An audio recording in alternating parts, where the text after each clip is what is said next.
Pagbigay ng platform for them is really like picking up space kasi deserve naman nila and deserve natin to be seen and be celebrated.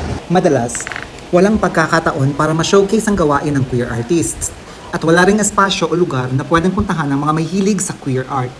And so here we are at Queer Layaan, isang gathering that showcases art as a tool of expression and maybe to push for LGBTQIA issues.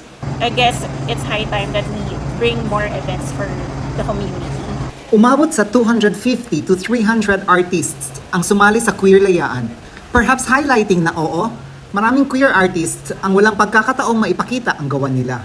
It's all about visibility. We believe that it's to spread more awareness of the struggles of the queer community. Napaka-importante po na makita yung queer art and queer content for us to be seen and para maipagsigawan na we're here and we're queer. Malaking theme ang visibility o yung pagkakataong makita sa Queer Layaan dahil sinasabing hindi pa totally nahanda para yakapin ang queer art. Hopefully, finally, magkakaroon na ng puwang ang mga queer artists at ang kanilang mga obra.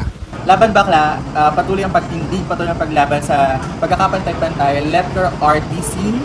Huwag nating hayaan na i-silence tayo through censorship dahil we're just expressing ourselves. Ito si Michael David Tan para sa Outrage Magazine.